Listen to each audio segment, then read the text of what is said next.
Hi guys, Tom Bill McGrath here. I often get asked at seminars, what is the best grip to use for a knife in a defensive situation? Or they'll ask, what's the correct way to grab a knife or hold a knife in pekiti-tirsia? And I usually answer that by saying, well, let me see your knife and I'll tell you the best way to hold that knife. Or I'll say, what's the best way to hold a firearm? Like this or like this? And then a little light bulb goes off in their head and they say, it depends on the firearm. And I say it's the same thing with a knife.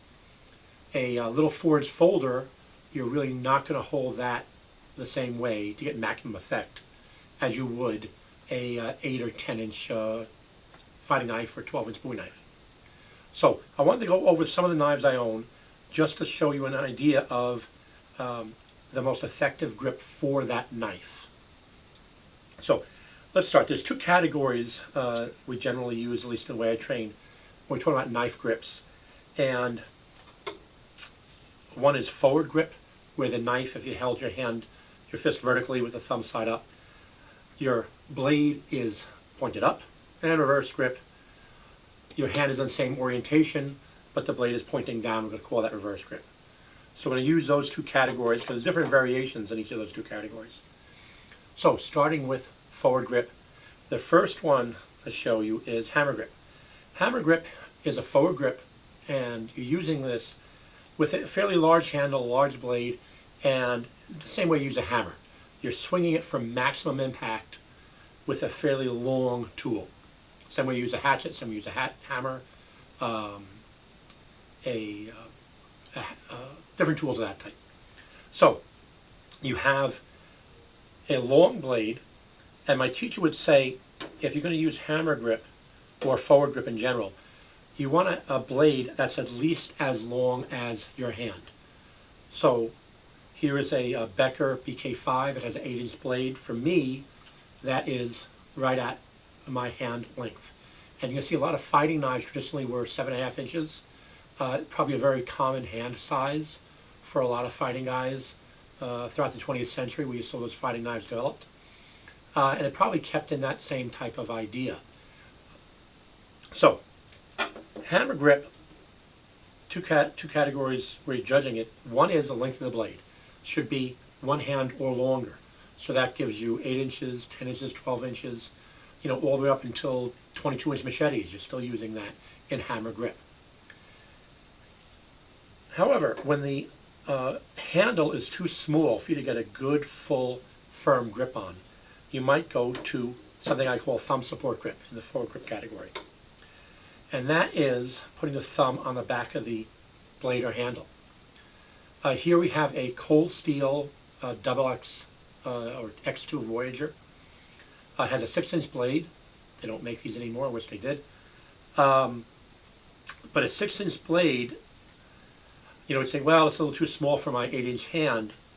But because that 6-inch blade has to fit in this long handle, I can choke down on that handle, and I still get the point where I'm likely to impact with the blade, which is the top half of that blade. I still have that length of cutting edge in operation for me. Now, why do I hold it with the thumb in supporting the handle here? Because something this narrow tends to move in my hand on impact. So I will use this with a thumb support grip here. Here is a large Voyager. I don't have the length to hold this in that choking down on it and really getting a full length here. I'm too far down on the handle, so I'll go up in here. Someone who really wants to hold this in a forward grip, what I do, and some people have knives of this size and they really want to use forward grip, I would advise folders like this, held in a thumb support grip. You want a good lock on this, and these cold steel's good to have a good lock, but I'm pressuring with that thumb. So on cut, I'm getting a lot of cutting action on that. Even though you're losing a bit of length, some blades like hawkbills or blades like this Karambit that has a cutting edge forward, there's enough of a rip there. You can use this in a forward grip with a thumb support and you get some pressure in there. Here's a blackjack knives, This is a Model 1, or it's modeled after a Randall Model 1, but it has a thumb ramp here and a guard here. So if you need to use something with a thin grip, for my hands this is a relatively thin grip, you would use a thumb support grip. Now let's go into ice pick grip. Ice pick grip has its own measurement. My teacher would say for using an ice pick grip is an expensive butterfly knife. You want to have a blade that's no longer than the measurement from your thumb to the tip of your small finger. And the reason for that is if you're maneuvering and say you get a guy in a lock and you're inside the guard here and you want to get outside the guard to disable his arm or whatnot, you don't want to run the risk of cutting your own wrist with this. And a short blade like that, this would generally be about a 4-inch blade on a 4 to 5 inch handle. You run less of a risk of cutting yourself on the inside if your blade is, or your whole knife is under that length in overall length. So my favorite folder for that type of grip currently is Cold Steel Counterpoint 1 as a 4-inch blade. I like the handles on these because the holes act as a good grip. It has a good mechanical grip on your hand.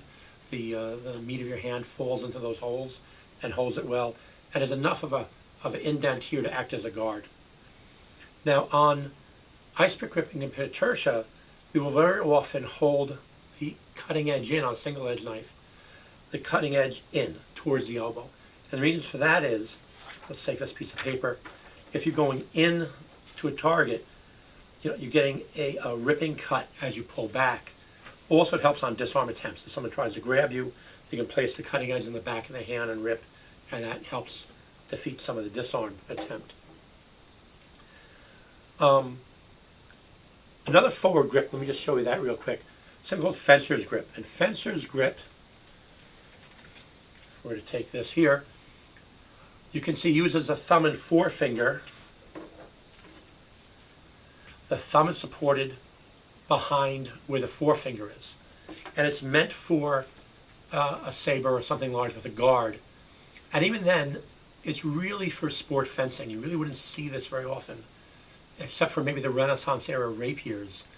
You wouldn't see this grip used with a real sword. You want something fairly light and thin in order to use this grip effectively. I've seen people try to do that with a pocket knife. Let me use this rubber knife. And what happens with that grip very often is, on impact, you hit bone, you hit a metal buckle, cell phone, whatever, and the blade gets pushed and you have nothing to hold on to it, and it slides in your hand, and you cut all the flexor tendons on the inside of your hand, and that hand doesn't work very well. And you actually see police go into emergency rooms after they hear about a knife fight and ask that emergency room doctors, you see anyone with a cut across their fingers here? Because very often people get into a knife fight, they do that, they get cut across those fingers. It's as common as a boxer's break on the pinky in a fist fight. So you really want to take a look at that knife and say, what's the best grip for that knife?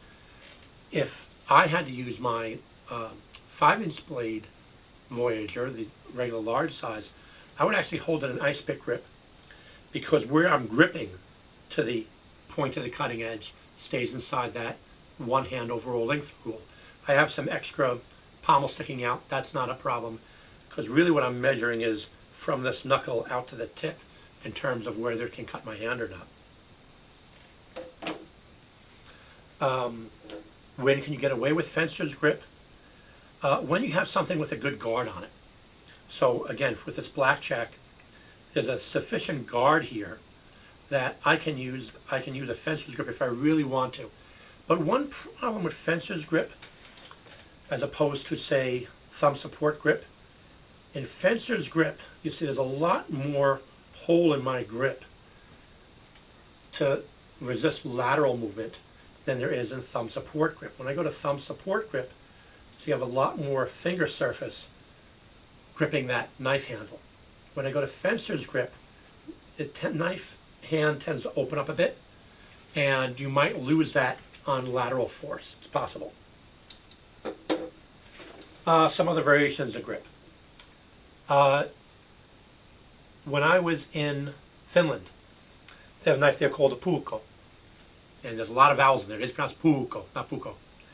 And I would have the guys there, I would see them with their knives, and they put the thumb on the top of the knife here. And the reason for that is there's no guard on a puukko. It's just a straight shaft on the handle. And they needed something to keep the thumb from, or the grip from, knife from sliding down the grip. So you can use a similar, let's say, thumb support grip if you're using something like a pencil or a tactical pen. And when I chose a model of tactical pen to sell on my website, I picked something with a very flat base. There's no DNA collecting crown on this, because you want to be able to put your thumb on the back and have a good impact with this and not have the pen slip in your arm and you lose impact. Another grip I've seen in Europe where you're not allowed to have a lock on your knife in majority of the countries is what I call a finger support grip, but the hand is open. So here's a slip joint folder. There's no lock on this.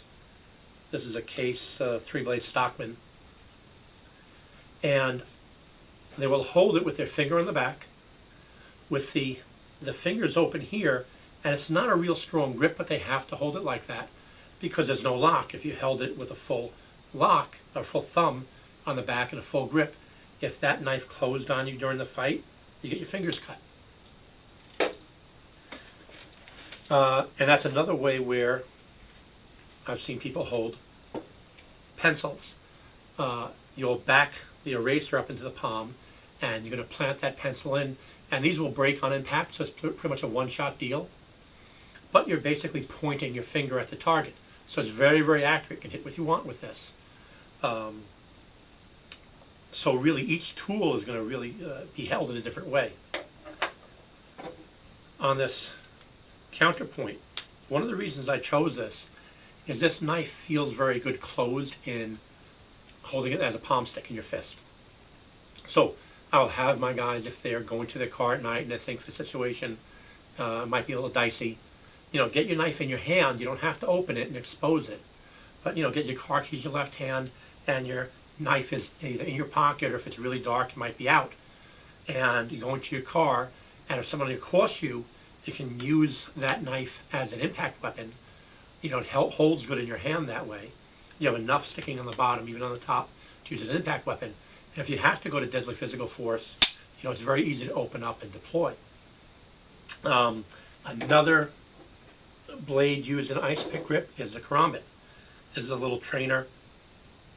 The karambit style I learned from Suryati Jaffrey, or Eddie Jaffrey from Indonesia, was holding it in an ice pick grip style on bottom edge, because you were punching and ripping with it.